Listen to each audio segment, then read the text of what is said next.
It's terrific to have a nice turnout for our second conference, I guess, on this issue of raising the awareness of the importance of CTE, and in particular, trying to energize our colleagues on both sides of the aisle to move forward on legislation to try to improve the opportunity for more young people to get that great CTE educational alternative. And I'm really happy that Senator Baldwin is part of this team. She and Senator Kaine and I and Senator Enzi are kind of the co-chairs and vice chairs of this caucus that we started about 6 or 9 months ago.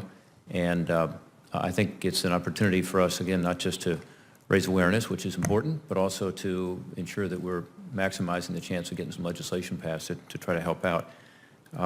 Senator Kaine's coming later this morning, and you will hear from him. I just want to talk for a second about some of the folks who are here and thank them. Chuck Spielman, I see, is here. And some of you have probably worked with Chuck over the years because he's been involved nationally on this issue, but he's the superintendent of Tri-Rivers Career Center.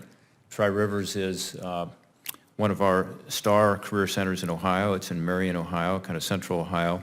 And they've got a group there within the Career Center called RAMTech, Robotics and Advanced Manufacturing Technology Education Collaborative. It's a mouthful, therefore RAMTech. We'll keep calling it that. But he's let me come by and visit and talk to some of the young people. And the one I was most impressed with was the 16-year-old who was using robotics that is the same quality of robotics equipment found down the street at a major manufacturing center. And at 16 years old, you know, this kid is doing the kind of work that people in their late 20s are doing down the street and making $60,000, $70,000, $80,000 a year. And he's pretty happy about that. And, you know, looking forward to not just getting to work himself using this equipment that he's become familiar with, but also, you know, being able to get some college credit along the way that he may want to use later in his career. And that's the story of RAMTech. It's really exciting. Our industry is interested in it. I was just talking to the ArcelorMittal CEO, who happens to be joining us now, and you know, we're talking about the skills gap. And I said, you ought to come up here and listen to what's being talked about upstairs, because there are people trying to address this issue. In Ohio, we've got about 140,000 jobs being advertised right now on what's called Ohio Means Jobs. You can go on and check it out online while I'm talking. Probably some people already have. You know, it's great. We've got all these opportunities out there. But the problem is we got probably 400,000 people out of work in Ohio today. And that's just crazy. I mean, you could take, you know, 140,000 of those folks and put them to work tomorrow if they had the skills. I'm not saying it's all about technical skills, because there are other issues involved. Some of these companies who are offering some of these jobs will tell you, you know, they can't get people to pass the drug test, another issue we're working on, and you know, maybe in some areas there are some difficulties just regionally in getting people to go to work in certain places, but primarily it's about skills. And it's that gap where we have the opportunity pretty easily to be able to help to provide people with the tools to access these jobs. So it is an economic issue to me, and it's about Ohio's economy, but also about our country's economy as we struggle through this, you know, weak recovery. You know, how do we actually fill these jobs that are out there? I had a town hall meeting recently, one of these teletown halls, and a guy calls in from Toledo, Ohio, and we're talking about the skills gap and so on. And he said, here's the problem. This is a tool and die maker. He said, it's not just there's a skills gap. It's the fact that, you know, the average age of the workers in our plant is about 50 years old. I was at a GM plant in Ohio over the August recess, and the average age there is 49. Half the people in that plant are eligible for retirement today. And I would say the same is true at some of the steel plants in Ohio, that probably half the people there are eligible for retirement. And so it's going to get worse unless we help to make it better. Because it's not just about a gap, it's about a growing gap that will manifest itself as we aging baby boomers begin to retire with more and more demand and fewer people who have the skills. People in this room, Senator Kaine, myself, Senator Baldwin, know we can do better, Senator Enzi, and that's why we are promoting some of this legislation. One of the bills that Senator Kaine and I have introduced is about taking the opportunities that we've seen in our states and trying to put it into legislative language. It's called the Educating Tomorrow's Workforce Act of 2014. I think, part of the way we get people's attention on this is to say, yes, many kids do want to go to a liberal arts college and, a four-year institution, and that's great. But it's not for everybody, and let's give people an alternative. So it's not telling kids they can't go to college, it's telling kids, here's something you got to look at as an alternative. And it's also about, getting some of those college credits while you're involved in that alternative. There's a career center down in our area, some of you know it, in Southwest Ohio, called Live Oaks, and it provides and has provided vocational, as it was called, back not too many years ago, and now career and technical education for several high schools in our area. And I go there for a roundtable discussion, and it was really interesting talking to the administrators and the teachers and some of the corporate community who are there, mostly smaller businesses that are manufacturers who are suppliers to General Electric Aircraft Engine, which is in Cincinnati. And that was great. I learned a lot. What was far more interesting to me, though, was talking to the students. And they brought a few students. One was currently in the program, too, had just graduated this year. And both of these young men are 19 years old.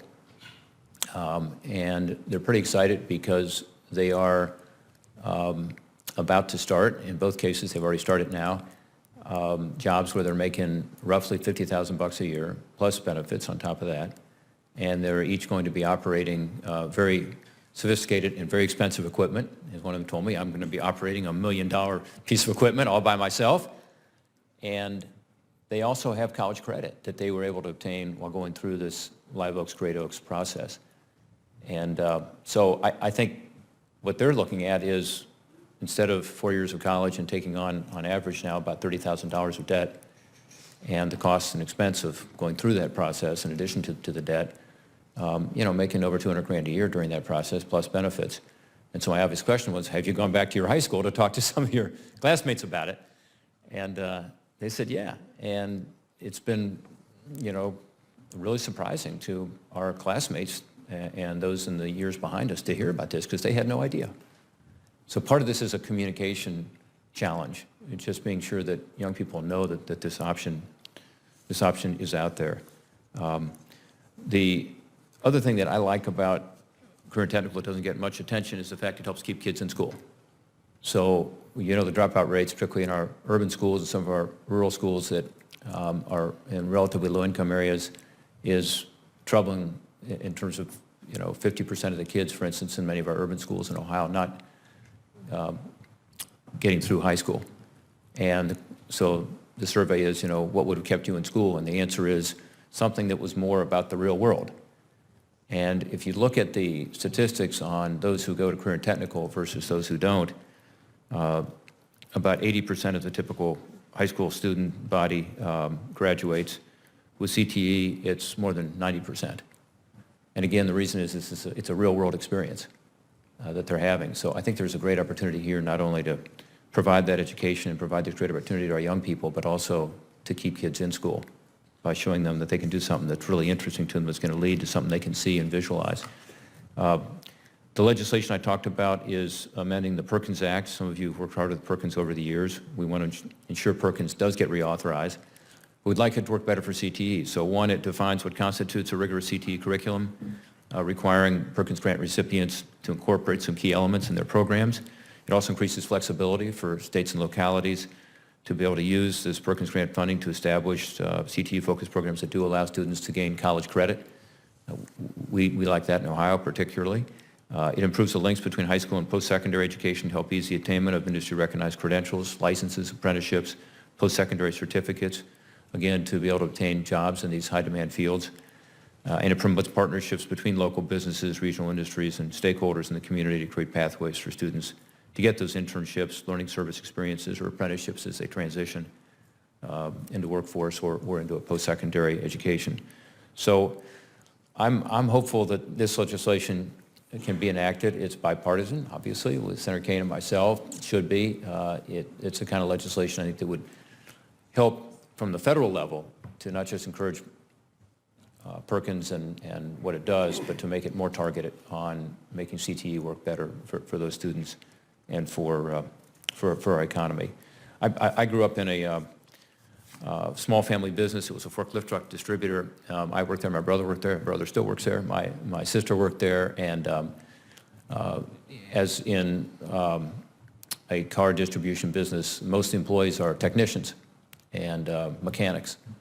And you know, these are people who turn a wrench their whole career, and there's a lot of dignity and self-respect that comes with that, and a lot of opportunity right now.